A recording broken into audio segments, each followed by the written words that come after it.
Hey y'all, hey. So, there's a lot of stuff going on right now. We got a new moon coming up. We got a lunar eclipse. We got so much stuff. I took notes. Now, I'm not an astrologist, but I love it. I love it. This is my newfound love. So much information, and I love to have the information and the knowledge. And it's something that I'm growing a passion for and I'm learning about, and I'm so excited that I have to share it all with you. Now, I already do my new moon, my full moon rituals, and as I started diving deeper into that is when I started learning more about the other planets, about the aspects, about how they conjunct and what that all means to us. So I'm going to try to boil it all down into layman's terms so that you can understand why this is such a powerful time for us to start our manifestation process. Things first, new moon. So there's a full moon, a new moon, there's a whole bunch of moons in between, but we'll focus on the basics. So the new moon is actually when the moon is dark. It's, you can't see it in the night. It starts to begin and the sun starts to reflect. And as time goes on, it will reach the end of the cycle, which is the full moon, and then we'll start all over. Is that right? I think that's right. Anyway, that's not important. The important part is the new moon is like new beginning. It's when we have the energy to start anew. This is when we should set new intentions, start new projects, start new rituals, start new practices. And this new moon is in Taurus. And Taurus is the ruler of finances, of work, security, being able to take care of ourselves, rituals, habits, businesses. It's the beginning. It's the new birth. It is when we should start to focus on all of those things. Okay, so we have an eclipse. It's not a full eclipse, but it's a partial eclipse. And the partial eclipse is in the north node. There's a north node and a south node. Now, I've been in classes that said that the nodes are just mathematical equations. I've been in other classes that said that the nodes are, I hope I'm saying that right, nodes, N-O-D-E-S. The nodes are asteroids. Nevertheless, we track them and they mean something. That's what it all boils down to. And being that this eclipse is in the north node, this is new opportunities for change, for personal change to our income especially. This is when we should be looking for new ways to bring in money, to start to materialize new types of finances or income structures into our life. We all know a little bit about all these planets out here, right? So the planets, what's it called? They move around, rotate, circulate. You know what I'm talking about. The planets, as they travel in the atmosphere, they move into different signs, like Libra, Aquarius, whatever the case may be. So Pluto will be in Capricorn, and Pluto is the ruler of shadows, of limiting beliefs, of the unconscious mind. So being that it's in Capricorn, it's time to clean our house, y'all. Clean our mental house, our physical house. It's time to clear those blocks, those beliefs that are no longer serving us. It's time to get rid of that and reprogram our subconscious. Perfect time to start. Then we have Mercury moving into Gemini, and Mercury is communication. I'm sure you've heard of when Mercury goes into retrograde, which means its transit. Oh, that's the word I was looking for. Its transit goes the opposite, or appears to go the opposite direction. Anyway, Mercury will be moving into Gemini. And being that Mercury is the ruler of communication, that's, verbal communications, telecommunications, this amplifies our ability to communicate. We might be more talkative, we might feel more social, we might be able to be clearer when we speak. I definitely need that. But this is a time to focus that and track that energy. The moon is squaring Pluto. So in astrology, we track when the planets are in certain degrees to other planets, and that means something. It amplifies the energy. So the moon being square to Pluto means that it's at a certain degrees and it's amplifying that energy. So this is Pluto challenges emotionals, deep emotions. It's a good time for inner work. So what does this all mean to us, and how can we all use this in our manifestation? I'm going to boil it all down. Long story short, we have all these planets working to give us the energy and to amplify our subconscious beliefs and blocks that are holding us back.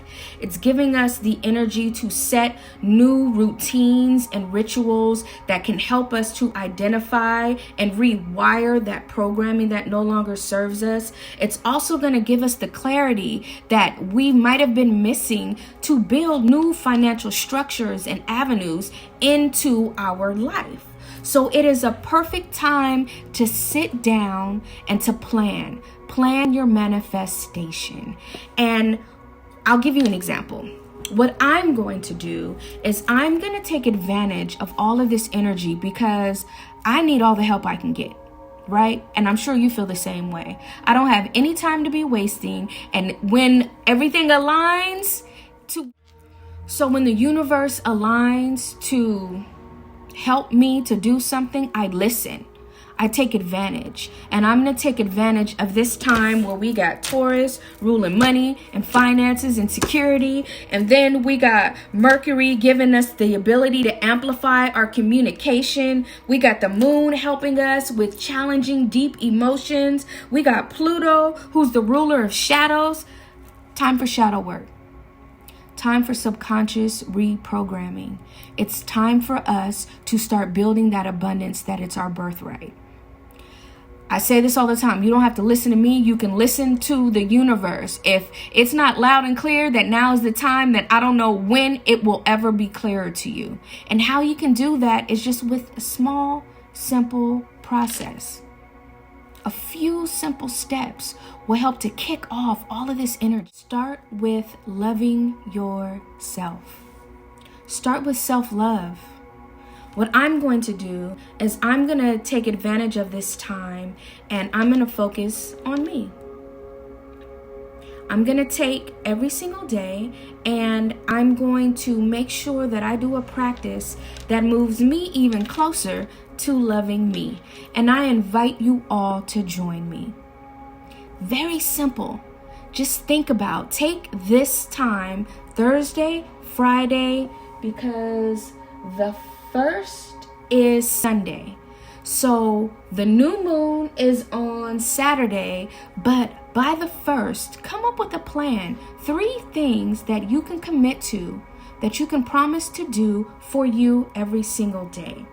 Have those be in 3 separate categories.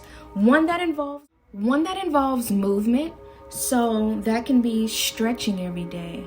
If you love to dance, dance every day. And I'm not talking about going to the club or, doing a 60-minute video. I mean, you can do that, but a small commitment, 5 minutes. Give yourself 5 minutes to move in a way that makes you feel good.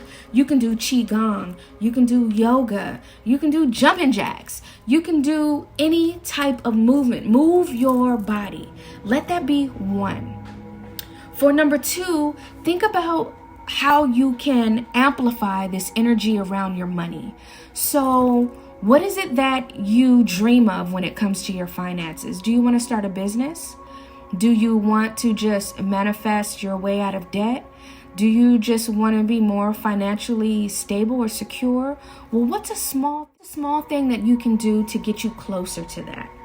And I'll give you an example. If you want to start a jewelry business, find somebody's page that talks about jewelry and watch it every single day.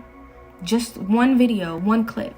If you want to get out of debt, find you a blog or a YouTuber that talks about paying off your student loans and watch it every single day. Do something that nourishes your mind, that can bridge the gap from where you want to be financially to where you are. And remember, these are about small things. It doesn't have to be large, small commitments, promises that you can keep to yourself.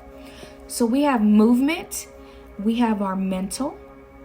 Now, let's talk about our heart.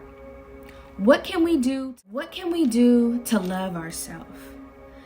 I know for me, what I'm going to do is, I'm going to do foot soaks every single day, at least for 5 minutes. I have this new little foot bath. I got my spiritual bath potion I created, and I'm going to give myself 5 minutes or more, most likely more, to just sit alone, put my feet in the water, and let my feet relax. You know, that's detoxing. We hold toxins in our feet. So allowing that to come out, woo, I can feel it already. So, but what can you do? Is it 5 minutes longer in the bath? Is it waking up 5 minutes earlier? Can you meditate? Can you do 5 minutes worth of deep breathing? Find something that you can do. Find something that you can do that pampers you. Let me call it that. Something that you can devote just a little bit of time, more if you have it, to you.